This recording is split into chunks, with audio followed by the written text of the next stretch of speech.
na ahatwese ngo dusigamire turenga amajana umwe wese twese hano rero urashobora kunyonga ikinga rikurakorera Imana kandi waheza kunyonga ikinga hakaba n'ibindi uza gukorera hano. Amen. Ndashaka kurima ngo bwenge bwawe bukaba ubukozi bw'Imana. Jambo niwe tara yakira hacuza umwiza bigakesha ijoro ryo mu buzima bwanje.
Yesu abihere mu cyubahiro, nawe yadushikanye muri ubwo buzima buhoraho kandi butwigaragariza tukiri mu isi. Barishimye. Amen. Ndabashimire kuri shikamwa tuguma dutanga bya minsi yose, byaba biri turiko turakoresha ko turegeranya kugira tutokwijuma. Igihe cyose tutobona bikwiye tuja tubabwira turi mugeza. Barishimye cyane. Rero Imana ibahe umugisha, ibandanye kubasubiriza aho mukura kubw'urukundo rw'Imana tuyikunda, turayitanga ibyo dufise. Kandi Imana singayi ngo yibagire ibikorwa twakoze. Yesu ashimwe cyane. Amen. Naraguriye akantu umuntu hirya y'ejo, niko ndakagura, narabona kumenga y'ahantu niko ndibabaza. Hanyuma mu mutima haje hanzamo ngo ariko iyi Imana n'uno munsi nyene irashobora kurara isubije izo ntazi. Numva ndabigize uko nyene mu mutima, mugabo nta cyari kumbuza nayo itari gusubiza. Bwanatangaye mu masaha y'ine y'ijoro, umuntu umwe w'umuryango waje aranerefona n'inguvu nyinshi ngo atakintu uranyishura, ndungikira imikashe yawe ngo ndakwereke ko natunze. Numva twarageraganye kuko nyene Yesu ashimwe cyane. Ncandika ushamaza kumubwira ibindi ngo jewe nakubwiye ko atanakimubwira utarambara imikashe yawe, ibyo bindi sinabyumviriza. Reka narayimuhaye kugira ngo Yesu araranyiyeretse. Saa yine y'ijoro abantu baba babi ibyo Imana itarakora mu kwa mbere, mu kwa kabiri, mu kw'umunani, yobikora mu kw'icenda, yobikora mu kw'icumi, yobikora mu kw'icumi na rimwe, yobikora mu kw'icumi na kabiri. Amen. Binezere ku Imana. Imana ni nziza cyane. Ndetse bishiremo ikintu cy'igitima kibi. Kandi umaze kumva Imana ari nziza, ari ahantu muri wowe ucuruhuka. Imana ni nziza, nta n'inzigo ifise. Bakira umunezero w'Imana. Hanyuma rero turiko turateka intege kuba abantu bakoresha icyo Imana yabahaye mu bwami bw'Imana. Bibiri tuvuga ko dufise databuja mukuru, ariko uwo databuja ibyo tumukorera tubikorera hagati yawe. Ubikorera uwo mwicaranye, ubikorera wa wundi mubana mukajyanete, niho ushobora kubonera ngo uyu muntu ni mwene data.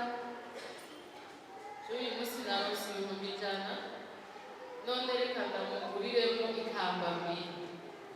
Hariya muri Fatamite niho tubonana. Nayo ngaha two kuzimba turi benshi niho tugurira twese. Hariya muri Fatamite ushobora kuvuga ati kuno kwezi nzoha 2,000 by'amayinite mwene data, nzoja gusuhuza uwibarutse, urwaye nje kwibarutse uwibarutse, canke naho nzomuherekeza ku ishure, ndamugeze muri interna nce ntaha atakindi ndamukorera kubikoresha arabifise. Yesu ashimwe. Canke nzogira iki, biraryoha, urukundo ruraryoha, ukaronka uwo bwiruti uraza tugirane pesha, ufashe gusenga. Rero mbashaka gusengera uwohoka, canke mbashaka gusengera kumenya ivy'amaraso ya Yesu, uraza tugirane pesha, ukaronka umwe wiyegereza kandi ushobora kutumvako. Rero Imana ibahe umugisha muri uko gukorera Imana. Jewe nanditse amajambo asa nayo twari gusangira uyu munsi, mugabo ejo mu gitondo numva hariho ububyarutse neza, rero ndamuhaye ikaze cyane abibandanye. Bakire rero